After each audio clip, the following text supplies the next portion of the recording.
검찰의 아나무인을 막아줄 형사소송법 개정안이 마침내 법사위를 통과했습니다. 더 이상 무소불위의 공권력 남용은 없어야 할 것입니다.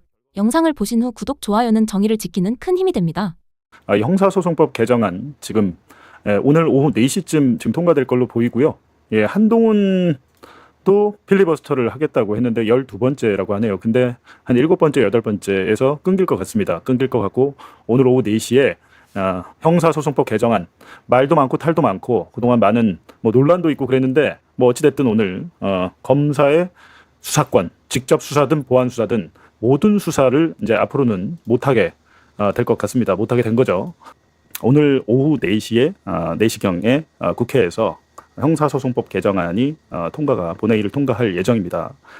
이게 엄청 큰일이에요. 엄청 큰일이에요. 78년 검찰청이 생긴 이래 검사의 수사권을 완전히 없애버리는 엄청난 일이고 어떻게 보면 이건 이재명 대통령이 야당 대표 때부터 계속 얘기했던, 저도 그렇습니다. 제 마음 한켠에도 그래도 되게 수사 잘하는 검사들이 있는데 양심적인 검사들이 있는데 예를 들면 문지석 검사 같은 사람들 있잖아요. 어미준이 부천지청장 자기 직속 상관이고 내가 부장검사인데 저 새끼가 쿠팡 그 노동자들 퇴직금 떼먹은 거를 봐주려고 하네? 못 참고 본인이 폭로를 하잖아요. 근데 문제는 분명히 그 문지석 검사 같은 사람도 있는데 그런 사람이 많지가 않고 검사 2,200명 중에 소위 특수통이라고 하는 사람들 200명도 안 될 텐데 100명도 안 될 텐데 얘들이 치는 사고는 사이즈가 너무 큽니다. 경찰처럼 무슨 단순 사기 사건 덮고 그런 정도가 아니고 야당 대표를 감옥에 보내려고 하고 없애려고 하고 그렇게 하고 대선에 개입하고 총선에 개입하잖아요. 검찰의 부패 범죄는 사이즈가 크고 액수도 다르죠. 정은호 사건이나 여태까지 여러 가지 사건이 있었을 때 검사들이 대형 사건에서 조입할 사건이나 많이 경찰도 많이 연루가 됐지만 사이즈가 다릅니다. 봐주는 사람이 사이즈가 달라요. 김학의 같은 전 법무부 차관을 봐주거나 윤대진 검사의 친형 윤우진 전 용산 세무서장 같은 사람 봐주거나 사회적 약자가 아니라 사회적 강자를 위해서 검사가 많이 봉사를 해온 게 사실이고 한동훈도 그런 거 잘하지 않았나요? 한동훈이 자꾸 이 법안에 대해서 말이 많은데 지금 댓글을 잠깐 봤는데 우리 에밀07님께서 아드님께서 지금 공사에 다니고 있다. 상군사관학교 그러니까 합치는 게 준비가 전혀 안 돼 있고 2028년부터 시행한다는 게 답답합니다. 아들을 지켜보니 정말 꿈이 아니라면 자퇴를 할 수밖에 없는 강도다. 신중하게 준비가 먼저라고 생각한다. 알겠습니다. 저도 급하게 그러니까 당장에 무슨 번개불 콩 굽듯이 하면 탈이 나니까 말씀하신 대로 이런 현장에 특히 자식을 여기 보냈거나 보내려고 했던 분들, 저도 육군사관학교 갈 뻔했거든요. 시험은 안 쳤지만 육군사관학교 한번 가는 게 어떠냐고 아버지가 한번 말씀하신 적이 있어가지고 근데 저는 군인이 체질이 아니라서요. 군인은 까라면 깔아야 되는데 저는 까라면 그러니까 제 생각이 그게 아니면 잘 못 가는 타입 같아요. 제가 볼 때도. 저는 회사 생활할 때도 어떻게 보면 좀 고분고분하진 않아가지고 고생을 좀 했습니다. 군대 생활할 때도 그렇고 회사 생활할 때도 그렇고 일종의 좀 반골 기질이 있어가지고요. 저 같은 사람 많이 계시죠. 포경 수술을 안 했다. 야마도라님, 야마가 도신 것 같은데 야마도라님, 포경 수술 안 하면 군대 안 갑니까? 옛날에 그런 소문은 있었는데. 근데 군대 가서 시켜주면 되잖아요. 그거는. 그렇습니다. 이제 두 번째 주제로 넘어가 보겠습니다. 장윤식님, 김충식에 대한 수사나 취재가 없다. 글쎄요, 다른 매체에서 김충식 열심히 쫓더니 그냥 거기인 것 같아요. 저는 그분에 대해서 취재를 해보진 않았는데 되게 이렇게 과도하게 부풀려져 있다라는 생각은 제가 좀 했습니다. 김충식에 대해서 너무 좀 과도하게 부풀려지는 게 아닌가라는 생각을, 제가 취재를 직접 하지 않아서 그게 맞는지 안 맞는지 모르겠습니다만 느낌적으로. 근데 그걸 한번 취재를 해봐야겠다는 생각을 들게 하진 않더라고요. 그분에 대해서 나온 의혹들이. 그래서 이제 하지 않았다. 민초님은 군대에서 포경 수술을 했다고 공짜로 하셨군요.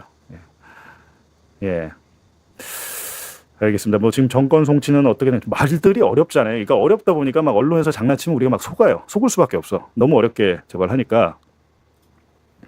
그래갖고 일단 국민일보 기사, 이건 제 얘기가 아니고 국민일보의 기사고 밑에 반박은 제가 써놓은 건데요. 직접 수사 보안 수사권 전면 폐지, 이게 진짜 중요합니다. 검찰 역사 처음으로 검수완박, 검찰 수사권 완전히 박탈. 드디어 됐습니다. 오늘 될 예정이죠. 그리고 경찰에 보안 수사를 그냥 요구할 수 있게 돼 있고 경찰은 한 달 안에 보안 수사를 해야 되고 아마 필요시 또 1개월 연장 이렇게 될 텐데 원래 2달이었죠. 2달이었는데 한 달로 대폭 줄였습니다. 줄였고 영장 청구도 경찰 신청이 전제. 이거 가지고 지금 좀 말 많습니다. 경찰이 영장을 신청하면 검사가 법원에 청구를 해요. 그리고 법원은 발부를 하죠. 발부. 영장. 그럼 이 세 단계로 이어져 있는데 전에 직접 수사를 할 때는 검사가 직접 그냥 경찰의 신청 없이 직접 청구도 하고 그랬거든요. 근데 수사를 자기가 안 하니까 직접 청구할 일은 없잖아요. 이건 너무 당연한 건데 수사기소가 분리가 되면. 그리고 새 범죄 단서 발견 시 경찰에 수사 요청을 하게 돼 있다라는 겁니다. 근데 이거에 대해서 뭐 불만들이 많은데 지금 자기들이 똑바로 잘했으면 이런 일까지 오지가 않았고 경찰에 대한 견제는 아직까지도 방법이 많이 있잖아요. 영장 청구권이 있고 보안 수사 요구권 2개가 있습니다. 그리고 또 가장 뭐가 있습니까? 기소권이 있잖아요. 기소권. 기소권이라는 게 그러니까 만약에 살인 강도를 검사가 그냥 봐주고 기소를 안 하면 재판에 안 가는 거예요. 그건 사실상 자기가 재판한 거잖아요. 이 기소권이라는 것은 사실상 검사가 판사 노릇을 하는 겁니다. 이게 제일 세요. 이것 때문에 정관예우는 지속이 될 겁니다. 이것 때문에 정관예우. 그리고 정관예우가 어디서 많이 작동하냐고 하면 이 영장 청구권에서 많이 작동이 돼요. 영장 청구권. 영장, 그러니까 죄는 지었는데 편하게 수사받고 싶은 거예요. 방어권 보장이나 뭐 이런 걸 통해서 감옥 가기 싫은 거죠. 나중에 판결 받으면 갈 테니까 좀 영장이라도 좀 안 치게 해줬으면 좋겠다. 최근에 그 최영중 관련해가지고 오늘 아주 작게 기사가 났더라고요. 최영중으로 그 난리를 쳤는데 오늘 신문들 보니까 그냥 토막 기사, 굉장히 작게 났더라고. 이게 왜 이렇게 저는 이런 게 좀 이상하지 않나요? 저는 이런 걸 보면서 야, 뭐 최영중 그런 난리를 치더니 기사가 그냥 토막 기사 간단하게 이렇게 나와요. 뒤늦게 지금 1년치 통신기록 영장도 지금 발부가 됐잖아요. 이게 왜 지금 됩니까? 너무 늦게 돼가지고 지금 그 중간에 최영중을 감싸기 위해서 정관예우들이 움직였을 가능성도 있는데 그렇잖아요. 근데 그거에 대해서는 지금 뒤늦게 구속은 됐는데 지난 2월인가 이 피해자가 2월에 5달 전에 지금 이걸 고소한 건인데 5달 후에 심지어 자기가 출마를 해가지고 청주시의원이 되고 난 다음에 이거는 경찰도 잘못했고 플러스 검찰도 잘못했다라는 겁니다. 장윤기 사건에 대해서 경찰 부실 수사 덮어주기로 난리를 치더니 이거 관련해서는 검사 얘기 나오니까 언론이 별로 잘 안 써요. 언론이. 이런 일도 있다. 문득 생각나서 말씀을 드렸는데요. 근데 어쨌든 오늘 개정안에 대해서 뭐 사실 영장 청구권과 보안 수사 요구만으로도 견제가 충분히 가능하다. 국민일보의 얘기와 달리 제가 볼 때는. 그리고 검찰 수사권 폐지 무엇이 문제인가? 이건 이제 국민일보를 비롯한 거의 모든 언론, 경향도 마찬가지입니다. 소위 말하는 이제 진보 언론도 마찬가지인데 서면 수사에 의존하게 된다. 검사가 서면 수사에 의존하고 영장 청구권이 위헌 논란. 왜 위헌이냐? 검사에 독자적으로 영장 청구를 못해. 경찰이 신청을 해줘야만 할 수 있어. 근데 아니죠. 우리 헌법에는 법원에 청구할 수 있는 주체를 검사로 정해놓은 거지 처음부터 검사가 다 하란 법은 없죠. 경찰이 신청 써주는 거죠. 경찰이 오히려 써오면 더 편하지 않나요? 근데 여기에 대해서 만약에 위헌인 것처럼 지금 얘기하는데 전혀 아니다. 이 얘기들은. 그리고 서면 수사 의존 뭐 이런 게 문제면은 미국이나 뭐 영국 같은 선진국에서는 다 부실 수사인가요? 다 해외에서 검사들이 이렇게 하고 있는데. 그리고 같은 관계 사실을 이중 확인. 그러니까 검찰이 확인해서 그러니까 막 피의자나 범인을 불러다가 면담할 수 있고 뭐 이렇게 한다고 하더라고요. 근데 검사가 면담한 기록과 나눈 내용은 조서로 작성해봐야 법원에 가면 증거 능력이 없다라는 겁니다. 근데 그거는 수사 기소가 분리되려면 어쩔 수가 없는 거예요. 그거는. 그리고 수사 통제 보안 기능 약화 뭐 이렇게 얘기가 있는데 저는 글쎄요. 뭐 여러 가지 이야기가 하고 있는데 제가 오전에 뉴스공장에서도 말씀드렸지만 100% 완벽하게 내 마음에 드는 법안은 존재할 수가 없어요. 자기의 입장마다 경험마다 다 다른 거잖아요. 그게. 근데 그거를 100% 완벽하게 갖춰서 하자고 하는 거는 하자고 하는 게 아니라 하지 말자는 얘기죠. 지금 여기서 일단 이렇게 해서 최대한 꼼꼼하게 시작은 해야겠지만 그럼에도 불구하고 구멍들이 생기면 그 구멍을 메워나가는 방식으로 가야지 그거를 가지고 100% 완벽해야 된다라고 얘기하는 측은 사실상 하지 말자고는 말을 못하니까 그렇게 얘기하는 거다라고 저는 생각을 합니다. 그리고 하나 오늘 가장 지금 난리치고 있는 게 뭡니까? 공소취소랑 공소기각인데 이재명 대통령이 자기 사건 공소취소 해달라고 얘기한 적 있나요? 어디다가? 이재명 대통령이 내 재판 공소기각으로 끝내달라고 어디다가 얘기한 적 있나요? 다 추정이잖아요. 의심이고 추정. 공소 취소. 민주당에서 뭐 이건태 의원 비롯해서 그 박성준 의원도 마찬가지지만 공소 취소 모임이란 걸 만들었잖아요. 예. 제가 볼 때 지금 그게 패착이에요.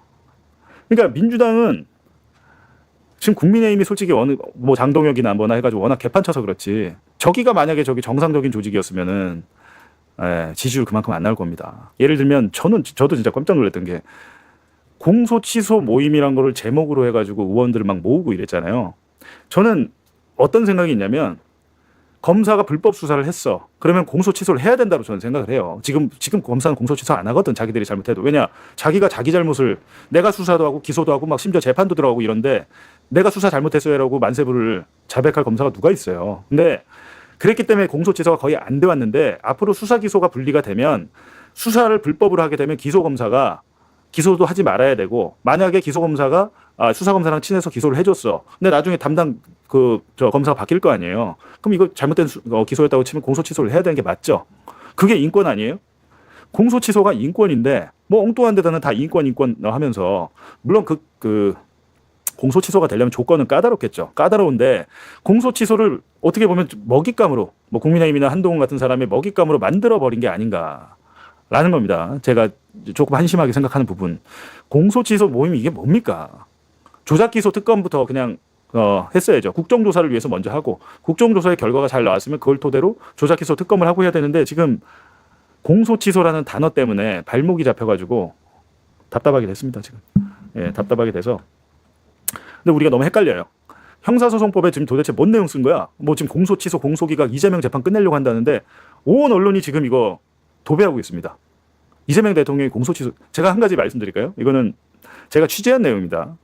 민주당에서 공소 취소 모임을 만드니까 이재명 대통령이 그랬대요.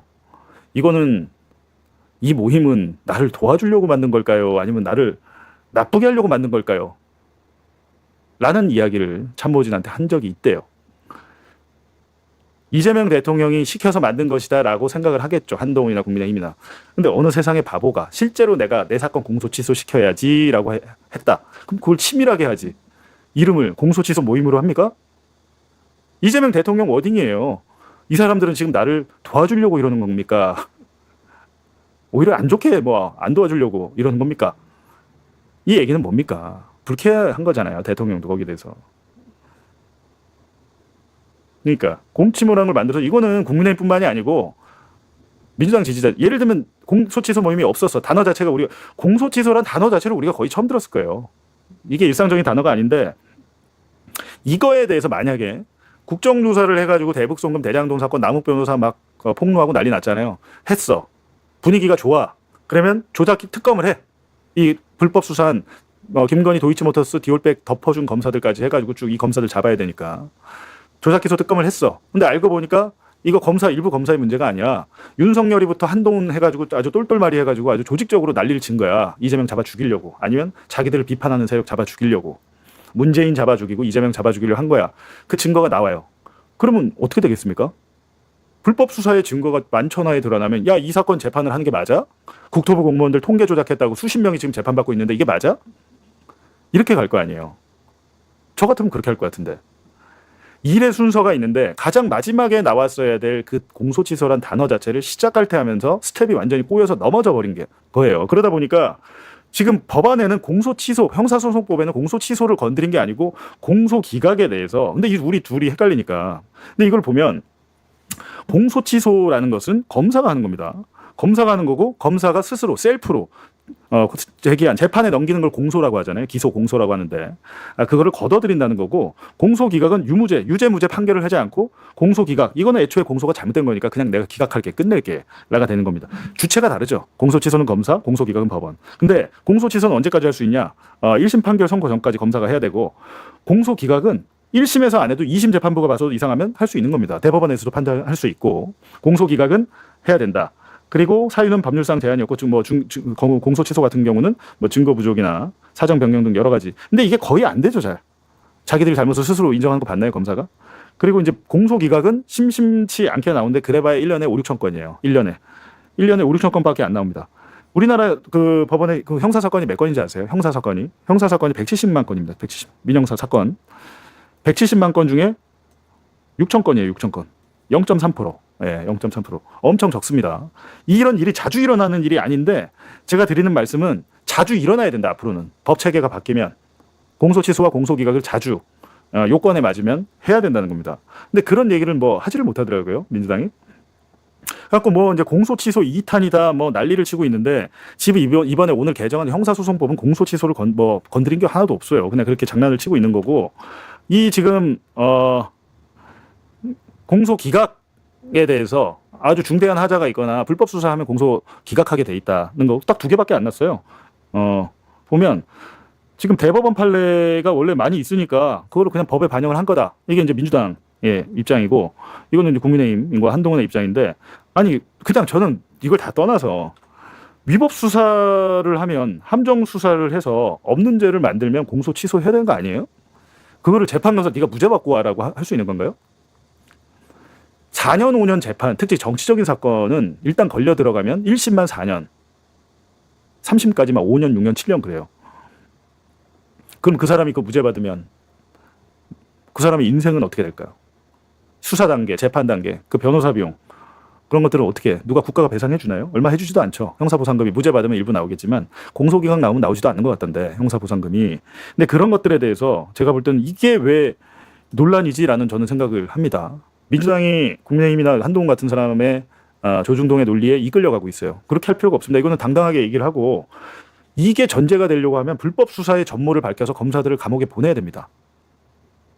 감옥에 보내면 이게 국민적인 호응을 얻을 수가 있어요. 지금은 막연하게 추상적으로 얘기하니까 야 이거 이재명 도와주려고 하는 거 아니야? 이렇게 얘기가 나오잖아요. 아니 이재명 도와주려는 게 아니고 너네가 불법 수사한 거 검사들 잡아놓고 억울한 재판 받는 사람 구제해 주려고 하는 거야.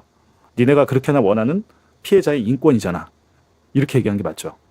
근데 이게 공소취소 모임 시작부터 꼬여버렸다. 어쨌든 이번 개정안이 나쁜 게 아닙니다, 여러분. 계속해서 법원에서 이렇게 얘기를 조중동 언론에서 너무 이렇게 나오니까 심지어는 진보지들도 경향신문 같은 데는 오늘 보니까 막 비판을 하고 있던데 판사가 재판을 유무죄를 따지지 않고 끝내버릴 수 있는 그 공소기각 사유를 확대해야 됩니다. 저는 오히려 지금 개정안에서 나온 거 이거 더 디테일하게 해야 된다. 왜냐하면 지금 보세요. 중대한 위법 수사, 소추 재량권의 현저히 일탈. 현저히란 기준이 뭐예요? 이게 되게 애매하잖아요. 그리고 중대. 이거는 판단의 영역이거든요. 판단. 근데 그러지 말고 뭐 대북 송금 사건 아니면 대장동 사건 남욱 변호사 뭐 그런 얘기처럼 아니 검사가 칠판에다가 사건 개요도를 해가지고 난 저 사람을 알지도 못하고 저 일을 알지도 못하는데 외우게 해가지고 법정에 세워서 증언을 시켜서 뭐 김용이나 뭐 정진상 뇌물 받지 않았는데 뇌물 갖다 줬다고 뭐 진술을 강요한다거나 이런 것들은 판단이 아니잖아요. 그럼 명백한 위법 수사잖아요. 그러면 그 사건을 끝낼 수 있게 해야 되는데 어차피 이건 법안이니까 시행령에서 더 자세히 하게 되면 되겠지만 이 두 개를 추가했다고 난리를 치는데 이거는 진짜 아무것도 아닙니다. 이거는 당연히 도둑질하면 벌을 받아야 한다. 사기를 치면 벌을 받아야 한다. 그냥 도덕군자 같은 얘기를 두 개 넣어놓은 거거든요. 근데 제가 볼 땐 이거를 더 디테일하게 그리고 더 많이 해서 왜 그러냐면 공소기각이 언제 되냐면요. 재판 시작 단계에서 원래 공소기각을 해야 됩니다. 처음에. 우리가 여러분 재판 안 받아보셨겠지만 재판 가면 공판 준비기일이라는 게 있고 뭐 공소장을 낭독하고 혐의 사실이 뭐고 증거가 뭐고 뭐 이런 식으로 막 해요. 하는데 앞 단계에서 공소장을 판사가 봤을 때 이 공소장을 부합하는 증거가 있는지 없는지 그리고 그 과정에서 피고인들 저같이 재판받는 사람들이 가서 얘네가 수사할 때 어떤 위법 수사 압수수색을 할 때 어떤 불법을 저질렀는지 주장을 하게 하고 저도 제 재판에서 공소기각 주장을 계속했는데 뭐라고 하냐면 알겠는데 일단 재판할게요. 이렇게 얘기합니다. 공소기각을 하는 판사가 별로 없어요. 이진관 판사 같은 사람은 하죠. 이진관 판사 같은 사람. 그런 용기 있는 판사가 없습니다. 직권으로 공소기각을 특히 정치적인 사건에서 공소기각을 했다가는 자기의 앞날과도 연결이 돼 있을 겁니다. 판사들은. 그렇게 생각하기 싫어도 공소기각이라는 것은 유무죄 따진데 시간 너무 많이 걸리니까 이게 명백한 압수수색이 불법이네? 야 불법 압수수색하면 그 압수수색을 해서 나온 증거는 다 불법. 그걸 독수독가라고 하잖아요. 예, 독수독가. 오염된 나무. 오염된 증거라는 거예요. 근데 그렇게 하면 공소기각을 재판 초기에 해야 되는데 그렇게 하는 판사가 거의 없습니다. 우리 현실이 이렇기 때문에 형사소송법에서는 오히려 더 자세하게 해서 보다 많은 판사들이 부담스럽지 않게 공소기각을 내릴 수 있게 해줘야 되는 게 맞다. 라고 저는 생각이 들고요. 오늘 또 하다 보니까 시간이 이렇게 됐는데 예, 여러분 생각은 어떠십니까? 이건 저거 하시네요. 그래서 오늘 잠깐 보니까 뭐 계속해서 전당대회 지금 이루어지고 있죠. 예, 전당대회 이루어지고 있는데 민주당 당대표 지지율 뭐 기사 나왔더라고요. 초박빙이다. 전체 이제 국민 상대로 조사에서는 정청래 후보가 우세하고 민주당 지지층에선 김민석 후보가 뭐 역전을 했다. 뭐 MBS 조사라고 하던데 이게 지금 보세요. 표본 오차가 플러스 마이너스 3.1%면 6.1%까지는 차이 나도 동률이라고 보는 겁니다. 플러스 마이너스 합치면 6.1%, 6.2%, 6.2%. 근데 대부분 이 6.2% 송영길 후보 빼고는 다 들어와 있잖아요. 그러니까 결론적으로 이 조사는 뭐냐면 그냥 이 두 사람 중에 한 사람 된다는 거예요. 예. 이 두 사람 중에 한 사람 된다. 예. 이 두 사람 중에 한 사람 된다. 근데 앞으로 근데 선거가 지금 좀 많이 남았잖아요. 한 17일, 예, 뭐 실질적 투표까지는 한 보름 정도 남은 것 같은데 수도권 투표까지는. 근데 저는 솔직히 어떤 생각이 드냐면 누가 되든지 예, 민주당을 정말 통합해서 이끌어 나갈 적임자가 있나? 이 셋 중에 저는 그걸 봐야 된다라고 생각을 합니다. 여태까지 뭐 해왔던 거는 다 장단점이 있죠. 각 후보마다 잘한 것도 있고 못한 것도 있고 한데 과연 저 사람이 이 선거 때 서로 그렇게 긁어대고 칼로 찌르고 막 이랬잖아요. 사실상 생채기를 냈고 그거를 어루만져주고 같이 끌어안고 갈 만한 사람이 있느냐. 제가 노무현 대통령 영상을 많이 틀어드리잖아요. 저는 노무현 대통령 이후에 그만한 분을 본 적이 없습니다. 지금까지. 예. 개헌만 하더라도 노무현 대통령은 본인의 임기를 1년 줄이겠다고 그랬어요. 5년에서 내가 4년 줄일 테니까 개헌을 하자. 4년 중임제를 하자. 라는 겁니다. 진짜 개헌을 하려고 하면 나는 안 할게. 다음번부터 해. 근데 우리 대한민국의 미래를 위해서 개헌은 꼭 필요해. 내 임기를 4년으로 줄일 테니까 맞춰. 국회의원 선거랑 동시에 해. 아니면 지방선거랑 동시에 해. 그런 거죠. 노무현 대통령 퇴임하고 나서도 신의를 지켜야 된다는 얘기를 굉장히 많이 하는데 저는 솔직히 말하면 이 세 분 다 마찬가지로 신의를 지키는 사람이 누구지? 우리가 후보를 정할 때는 저는 뭐 민주당 당원은 아닙니다만 우리가 후보를 반장 선거를 뭐 하물며 한다고 하더라도 신의를 지키는 사람, 의리를 지키는 사람을 해야 된다. 그건 너무나 명백합니다. 나중에 뒤통수 맞아요. 예, 그렇게 신의가 없는 사람 하면 지금은 내 앞에서 뭐 다 해줄 것처럼 얘기하지만 나중에 100% 뒤통수 맞는다라는 겁니다. 그 예시를 제가 보여드릴게요. 예시. 예. 여기 있잖아요. 나중에 뒤통수 때리잖아요. 예. 72년생이던가 한동훈이 법무부 장관을 시켜줘요. 법무연수원으로 좌천돼 있던 사람을 고검장도 안 해보고 대검차장도 안 해보고 검찰총장도 안 해본 사람을 정권이 하자마자 발탁을 해서 김건희는 뭐 해외여행 갔다고 하면 한동훈 넥타이도 사다 주고 선물도 사다 주고 그렇게 열심히 챙겼는데 이게 2024년 총선 때잖아요. 1월 달에. 앞에선 머리를 숙이지만 뒤에서는 김건희의 청탁을 까고 있었죠. 네, 뒤에서는. 김건희가 김영선 공천해줘라. 그 다음에 김영선 안 된다고 하니까 김상민 검사 공천주라고 청탁을 하잖아요.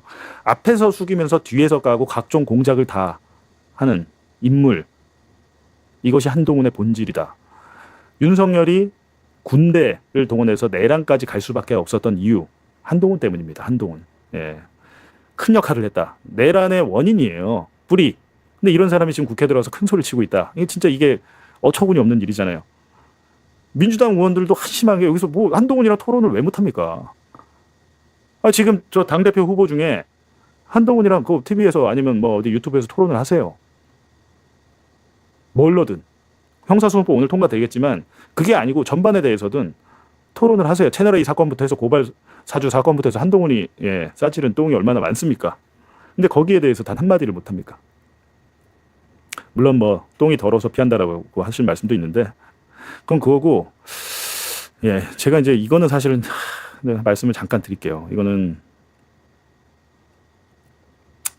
좀 이게 안타깝더라고요. 이런 모습이 보여서는 진짜 안타깝다. 이거 아시죠? 김의겸 의원이 페이스북에 24년 전에 자기가 한겨레 신문 때 한겨레 신문에서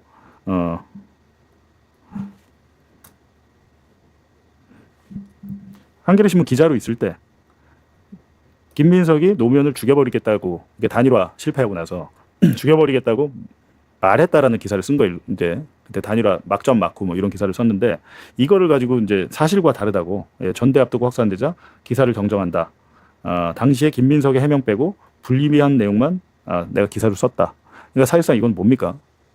일종의 보면 반론 청취를 안 했다고 하더라고요. 반론 연락이 안 돼가지고 반론 청취를 안 해가지고 본인이 이제 일방적인 취재원의 일방만 듣고 썼다는데 그게 그러면 이게 어떻게 돼야 되냐면 이 기사는 안 썼어야 돼요. 안 썼어야 된 기사를 다 써놓고 지금 24년 후에 그거 내가 잘못 쓴 기사다. 뭐 반쪽짜리 기사다 이렇게 얘기를 한 거잖아요. 난 왜 이러지라는 생각이 드는 거죠. 왜 이럴까? 왜 이러지? 이게 말이 되나? 이런 생각이 들잖아요. 그것도 24년 전 기사를 바로 잡을 일이 많이 있었잖아요. 시간이 많이 있었는데 그래서 그 기사를 한번 찾아봤어요. 뭔 기사지? 네. 승부사 노무현 마침내 해냈다. 네. 이런 기사들 2020년 5월 이건 수정이고 등록은 2002년 11월 28일에 승부사 노무현 마침내 해냈다. 단일화 후보 결단에서 확정까지 숨막힌 순간들 고비마다 비장의 승부수 던지며 사선 돌파 바보 노무현에서 승부사 노무현. 근데 당선이 된 다음에 당선 단일화 그때 큰 일이었으니까 막전 막후를 이렇게 기사를 썼어요. 이거 김의겸 당시 기자가 이렇게 썼는데 제가 보니까 뭐가 저기 내용이냐 이제 찾아보니까 죽여버리겠다는 표현이 있긴 있더군요. 보니까. 예.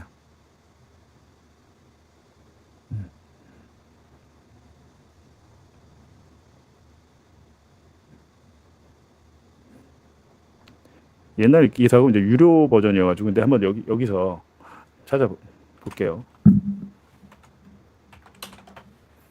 예, 이 부분입니다. 지금 노무현은 내가 죽여버리겠어. 근데 김민석이 당시에 이제 후보가 당시에 이런 얘기를 했다는데 이거는 김민석 확인을 한 게 아니다. 당시에 이제 다른 사람한테 김민석에게 이 얘기를 들었던 사람에게 들은 것이다.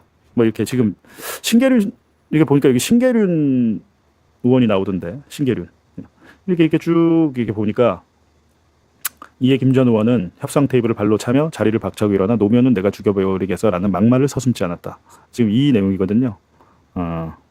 그리고 이제 이어서 보면 김 전 의원은 나중에 신계륜 전 실장 등에게 그때 내가 너무 격했다면 사과의 뜻을 전달한 것으로 알려졌지만 양쪽 사이에 팬 감정의 골은 쉽게 외워지지 않을 것으로 보인다.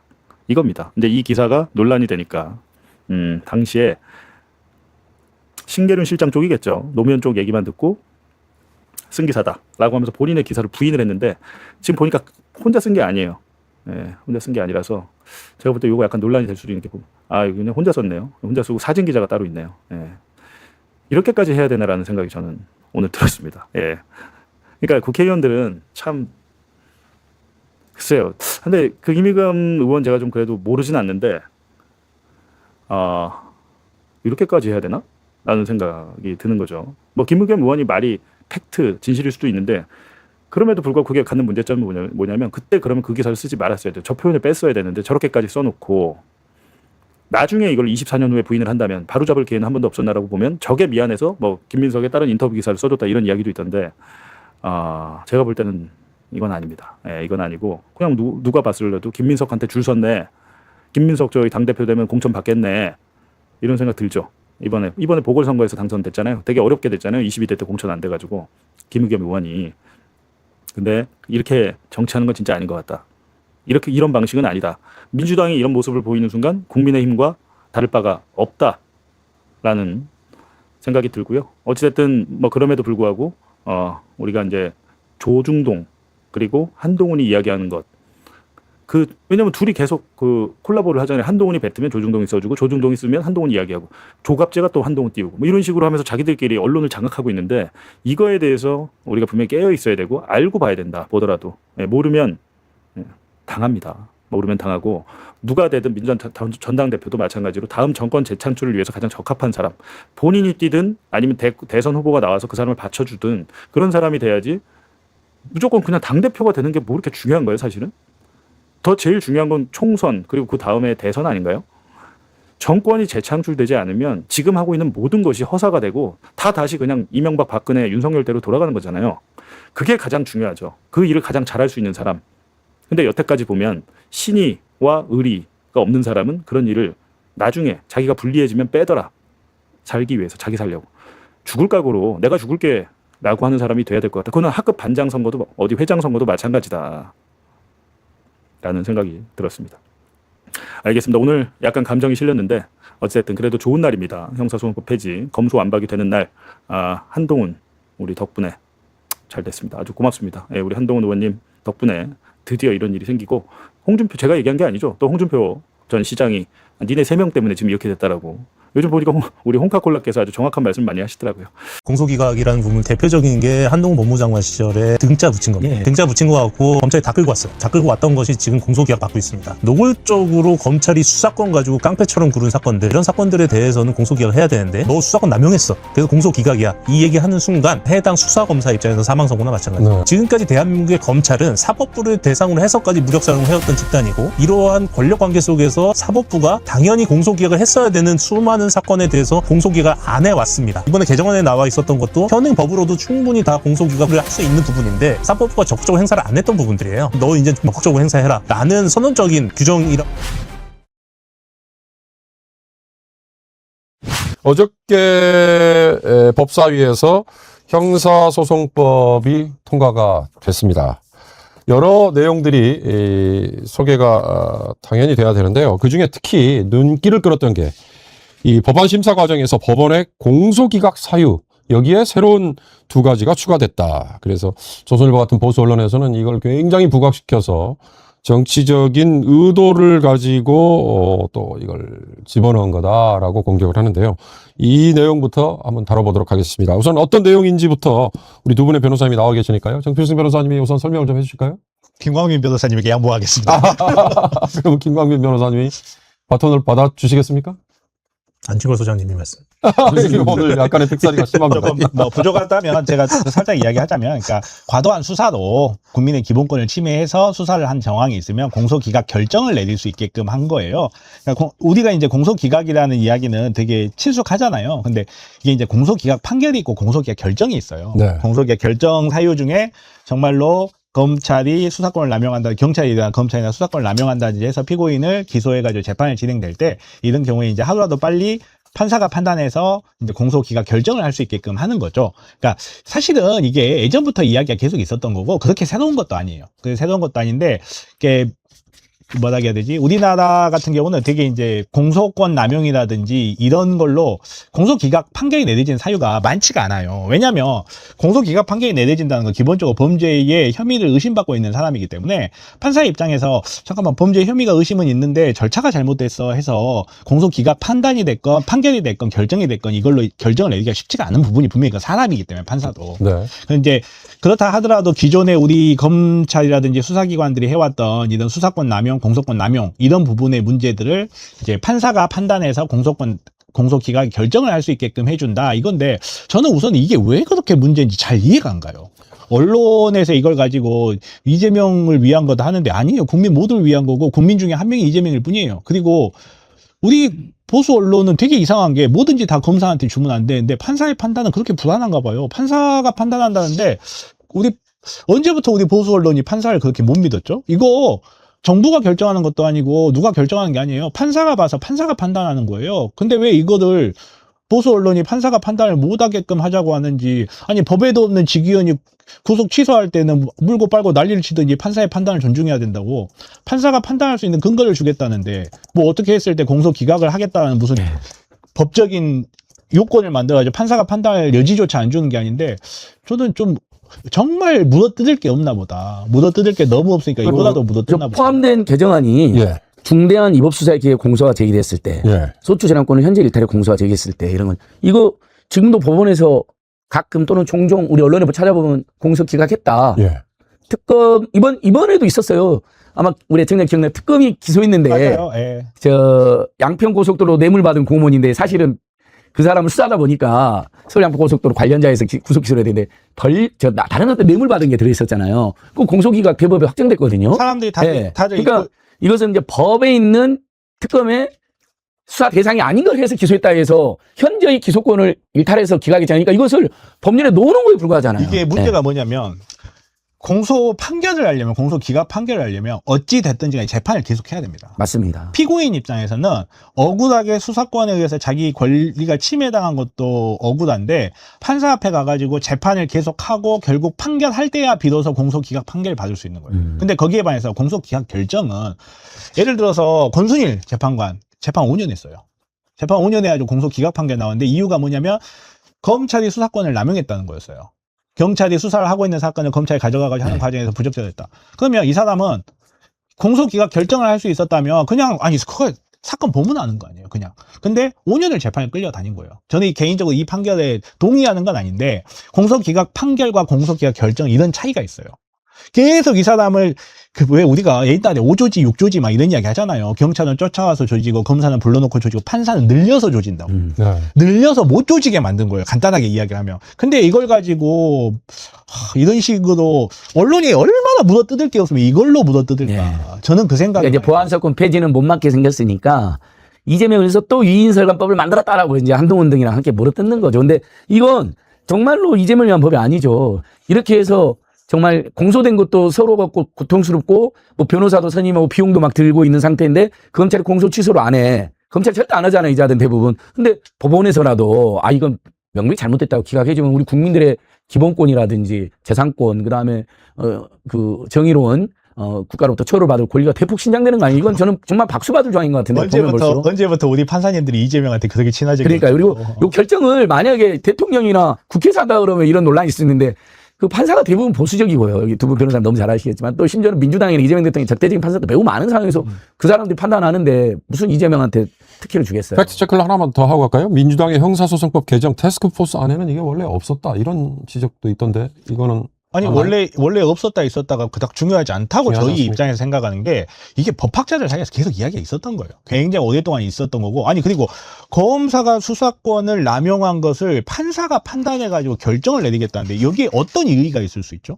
이거를 예를 들어서 뭐 행정기관이 봐가지고 안 돼 이거는 공소 취소 아니 공소 기각해야 돼 뭐 이런 결정을 하는 게 아니고 판사가 판단하는 거 판사가 유무죄 판단도 하고 공소 기각 판단도 하고 면소 판단도 하는 이 판사가 자기가 사건을 보고 이거 문제가 있다 싶어서 결정으로 공소를 기각하겠다. 여기에 무슨 논란이 있을 수 있냐고요. 근데 논란이 되지 않을 것, 명백한 사실인 것을 가지고 논란을 만들어버리는 우리 레거시 언론들의 전통적 수법이에요. 이거는 그냥. 저는 이 말씀 좀 드리고 싶어요. 네. 공소기각이라는 부분 좀 두 가지로 나눠서 봐야 되는데 네. 하나는 절차적인 부분들. 예, 대표적인 게 한동훈 법무장관 시절에 등자 붙인 겁니다. 예. 아, 네. 맞아요. 예, 등자 붙인 거 갖고 검찰이 다 끌고 왔어요. 다 끌고 왔던 것이 지금 공소기각 받고 있습니다. 야, 너 검찰 수사권 없는데 왜 했어? 예, 이런 부분들. 근데 사실 가장 문제되는 것은 검찰의 수사권 남용입니다. 네. 예. 물론 등자 붙여서 다 갖고 온 것도 저는 남용이라고 보긴 하지만 그 부분은 어쨌든 수사권이 누구에게 있냐 이런 부분 법리적인 요소긴 하지만 노골적으로 검찰이 수사권 가지고 깡패처럼 구른 사건들 이런 사건들에 대해서는 공소기각을 해야 되는데 이 공소기각이라는 것은 사실 검찰 입장에서는 최후의 보루입니다. 그러니까 너 수사권 남용했어. 그래서 공소기각이야. 이 얘기하는 순간 검찰 입장에서는 해당 수사검사 입장에서는 사망선고나 마찬가지예요. 네. 이런 사건이 최근에 있었는데 어떤 사건이냐면 대북송금 국민참여재판 사건이었습니다. 예. 이 사건에서 판결문에서 공소기각 부분이 있는데 이 부분에 뭐라고 언급이 되어 있냐면 오로지 피고인의 처벌만을 위해서 공소를 제기했다라는 문구가 나옵니다. 이런 부분에 있어서는 사실 검찰 입장에서는 검찰 조직의 근간 자체를 흔드는 부분들이에요. 근데 제가 이 말씀을 왜 드리냐면 지금까지 검찰이라는 조직은 사실은 재판부, 사법부에 대해서도 사실상 무력 행사를 해온 조직입니다. 예를 들면 성남FC 사건 있을 때 자격도 없는 검사가 들어와서 공판을 유지를 했어요. 여기에 대해서 야, 너 자격이 있는지 없는지 서류 내놔 라고 했는데 이 부분에 대해서 몇 달 동안 서류를 안 내두고 버텼습니다. 버티다가 결국은 판사가 퇴정 명령을 내리니까 검사들이 집단적으로 무력 사용을 해버렸습니다. 그리고 아까 잠깐 말씀드렸었던 대북송금 국민참여재판 사건에서 판사가 그 증거 채택을 해주려고 하니 국정원 자료 증거 채택을 해주려고 하니까 검사들이 갑자기 수십 명의 증거 신청을 하고 여기에 대해서 안 받아들였다는 이유로 집단 퇴정하는 무력 사용을 했어요. 이런 식으로 지금까지 대한민국의 검찰은 사법부를 대상으로 해서까지 무력 사용을 해왔던 집단이고 이러한 권력 관계 속에서 사법부가 당연히 공소기각을 했어야 되는 수많은 사건에 대해서 공소기각을 안 해왔습니다. 지금 그리고 이번에 개정안에 나와 있었던 것도 현행 법으로도 충분히 다 공소를 할 수 있는 부분인데 사법부가 그 적극적으로 행사를 안 했던 부분들이에요. 이런 부분에 있어서 이제 너 이제 좀 적극적으로 행사해라 라는 선언적인 규정이라고 저는 봅니다. 왜냐하면 지금도 가능했기 때문에. 얼마 전에 또 다시 대북송금 사건 얘기는 하지만 대북송금 사건에서 김성태 전 쌍방울 회장에 대해서 바로 공소기각 결정해가지고 넘겨버렸잖아요. 이런 식으로 사법부가 마음만 먹으면 할 수 있는 부분들을 행사하지 않아서 문제가 됐던 부분들이다. 이런 얘기 좀 말씀드리고 싶습니다. 예.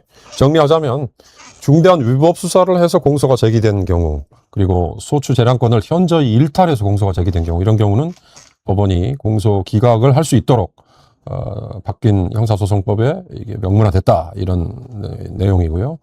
이 외에도 이 우려했던 이 수사 공백, 부실 수사 등 제도 폐지에 따른 부작용 최소화를 위해서 경찰에 대한 검사의 징계 요구권, 사실관계 확인권, 이런 것들도 신설됐다, 이렇게 확인이 됐습니다. 근데 그럼에도 불구하고 구자현 검찰총장 직무대행이 입장문을 냈어요.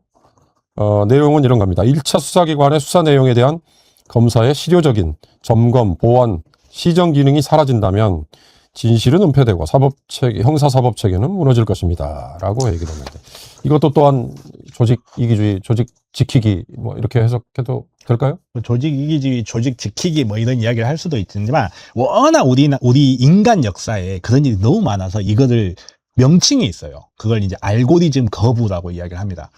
지금은 병원 가면 의사들이 의사 겸 변호사로서의 의사들이 환자 보고 나면 손 당연히 씻잖아요. 네. 근데 처음에 제멜바이스라는 사람이 의사들이 손을 씻어야 된다고 주장했을 때 의사들이 격렬하게 반대했어요. 왜 손을 씻어야 되느냐. 근데 의학적 논리도 탄탄하고 거기에다가 통계적으로도 오히려 의사들이 수술한 사람이 간호사들이 수술한 사람보다 사망률이 더 높더라. 그 이유가 의사들이 손을 안 씻는다. 이거를 지적했는데 결론이 어떻게 되는지 아세요? 제멜바이스는 정신병원에 입원했습니다. 예, 진짜로 그랬어요. 그러니까 어떤 집단이 됐건 전문가가 됐든지 간에 그게 권력화가 되면요, 변화를 싫어해요. 변화를 받아들일 수 없습니다. 그러니까 법조인도 그렇고 모든 게 이제 보통 이제 이런 걸 가지고 사회 현상에서 레치디펙트라고 해가지고 역진이 불가능한 현상 뭐 이런 식으로 이야기하는데, 판사를 AI로 교체한다고 하면 판사들이 좋아하겠어요? 자기 밥그릇인데. 이게 그 사람이 좋냐 나쁘냐의 문제가 아니에요. 검사 출신이 자기는 평생 그렇게 배웠어. 자기가 사법고시 본 이후로 검사 활동하면서 검사가 수사했고, 그러면 문제점만 보이는 거예요. 이런 알고리즘 거부 현상을 어떻게 극복해 나가고 전문가와 비전문가 사이에서 어떻게 이해관계를 조절해 나갈지, 이게 정치예요, 사실은. 그래서 일부 민변 출신 변호사들도 막 반대하고 막 이런 부분이 있거든요. 근데 그런 거는 개혁 과정에 일어나는 정말 자연스러운 거고, 그런 게 일어났을 때 하는 게 수기예요. 수기에서 저 사람들이 하는 말이 정말로 알고리즘 거부인지 아니면 정말로 우리가 못 보는 전문적인 어떤 부분이 있는 건지, 이런 부분을 비교해보고 이유가 있는 거부라면 받아들여서 수정하고, 이유가 없는 거라면 그거는 그냥 어느 정도는 무시하고 때로는 당근을 주고 하면서 앞으로 한 발짝 한 발짝씩 나가는 게 개혁이지, 무슨 개혁이든 전문가들이 다 하자고 하면 그건 의심해야 됩니다. 그건 의심해야 돼요. 저는 검찰개혁 과정에서 네. 검찰은 좀 입 좀 다물었으면 좋겠습니다. 그렇죠. 도대체 네. 무슨 낯짝으로 지금 맞아요. 나와가지고 네, 왜 맞습니다. 얘기를 합니까? 중요한 말씀이네요. 대한민국 이 꼬라지 만두고 이 사단을 내놓고, 그래서 사실 국민이 검찰에 대해서 사형 선고를 내린 겁니다. 뭔 낯짝으로 지금 나와서 왈가불고 얘기를 합니까? 개인적으로 정말 맞습니다. 짜증나는 게, 검사들이 지금 막아가지고 피해자의 권리보호 어쩌고저쩌고합니다. 자기네들이 피해자 권리보호 잘했어요. 자기네들이 잘했으면 이런 일이 없어요. 그들은 피해자의 권리보호에 실패했을 뿐만 아니라 피의자의 권리보호에도 실패했어요. 그래 놓고 이제 와서 마치 우리가 수사권을 잃으면 피해자들한테 난리가 날 것처럼 누구 사건 이야기하는데, 그런 식으로 열거하기 시작하면 검찰이 피해자의 권리를 무시하고 그러니까요. 동시에 피의자의 권리도 무시했던 이 사건 열거하면 끝이 없어요. 그리고 정말 일부 사람들이 피해자 만나고 다니면서 검찰 보안 수사권 있어요. 그 사람들이 저는 정말 위선적이다라고 생각하는 게, 그렇게 따지면 검찰의 수사권 피해자들도 인터뷰해봐야 돼요. 예. 김학이 성폭력 피해자 인터뷰해가지고 검찰한테 보안 수사권 줘도 됩니까 해야 되고, 청산갈리 막걸리 그때 당시 징역 15년 살고 나오던 그 사람한테도 물어봐야지. 그런 거 없어요. 여성 민생 피해자들 만나고 다니면서 이러기 때문에 우리 경찰이 잘못했다. 정말 좀 위선적입니다. 그러니까 정치검찰이 그동안 양산한 어마어마한 피해자들이 얼마나 많은데요. 이제 와서 막 그 피해자들과 피해자를 돕는 인권단체들이 제기하는 것은 이해가 돼요. 절박하니까. 한때 또 경찰이 잘못한 수사가 있었던 거 맞으니까. 근데 검찰이 그걸 제시하는 건 너무 열이 받고요. 두 분 말씀처럼 구자연이든 누구든 이 검찰은 단 한 명도 입을 열 자격이 없습니다. 대한민국을 수십 년 동안 얼마나 망쳐온 집단이니까. 정성호 장관도 무책임하게 지금 사표 내고 나간다 그러면 안 되죠. 보안사건 폐지가 당론으로 확정됐고 대통령께서도 국회 수기를 따르라고 했잖아요. 그럼 본인 최측근이라면서요. 대통령 지키기 위해서라도 마무리 확실해놓고 그래서 공소기각제도까지 딱 만들어놓고 제가 할 거 다 했으니까 그때 이제 너무 몸도 안 좋습니다. 그때나 사표를 내야 되는 거죠. 지금 대한민국에서 법무장관 얼마나 중요한 자리인데요. 불필요한 또 논란을 만들지 않았습니까? 국회에서. 예. 안 그래도 대통령도 힘들고 지지율도 지금 어려운 상황인데 그래서 예. 구자연 입 닥쳐라. 예. 정성호 자숙하고 마지막까지 마무리해라. 최선을 다해서 마무리하시고 네, 네. 진짜 그 피해자를 걱정하시는 거 그 진정성 있을 거예요. 그럼 검찰이 보안수하지 않아도 경찰 제도 내에서 또 공수처와 공소청까지 그다음에 재정신청 이번에 재정신청 확대됐거든요. 고발인들의. 그 제도가 완벽하게 돼서 검찰이 아니라 다른 데서 보안수하고 감찰해가지고 완벽하게 피해자들 정치검찰인 것보다 더 잘 구제해주면 되잖아요. 그거 만들어놓고 나가야죠. 검찰에 대한 수사와 기소 완전 분리, 보안 수사권 폐지 뭐 이런 것들에 대한 마무리 보완을 위해서 형사소송법 개정안이 어저께 법사위에서 통과가 됐고요. 24시간 후에는 자동 상정이 되니까 아마 내일 오후쯤에는 처리가 될 겁니다. 이렇게 착착 진행이 되고 10월에는 중수청과 공소청, 기소청이 이제 출범할 겁니다. 이 시대적인 과제다라는 거를 우리 정원 의원님들도 알고 열심히 응원해 주시길 바라고요. 시간이 거의 다 됐습니다만 마지막으로 사실 이거 다루고 싶지 않은 주제이긴 합니다만 지금 한동훈 무소속 의원이 국회에서 필리버스터링 신청을 했다. 이게 약간의 화제던데요. 이게 24시간 지금 제한이잖아요. 국민의힘이 이거 받아줘야만 가능한 거 아닙니까? 국민의힘이 받아줄까요? 받아줄까요? 저도 받아줄까요? 좀 의문이긴 한데. 안 받아줄 것 같은데. 그리고 저는 근데 개인적으로 한동훈이 그 앞에서 검찰 수사권 관련해서 필리버스를 뭐라고 하는지 지가 굉장히 뭐라고 얘기를 궁금하긴 할까요? 글쎄 해요. 말입니다. 그게 굉장히 저 궁금하긴 해요. 사실 궁금하긴 해요. 네. 저도. 거기 소리만 듣고 돈 봉투인지 아닌지 아시는 분이 얼마나 그분이 과연 어떤 명연설을 남기실지 연설하고 있을지 저는 정말 궁금하긴 합니다. 그래서 이게 허용이 되면 또 하나의 이 조롱거리가 될 수도 있지 않을까라는 생각이 들어서 과연 받아들여질까도 궁금하긴 한데. 뭐 안 받아들여지든 받아들여든 한동훈 관심 바뀌어가지고요. 또 필리버스터 하게 되면 거기서 생쇼를 하겠죠. 막 폼을 잡고 세상에서 천상천하 유아독전 말고는 뭐 지가 제일 잘난 사람이라고 착각하는 사람이니까 한번 그 쇼를 우리 국민들 보면 너무 스트레스 받을 것 같아서 안 했으면 좋겠어요.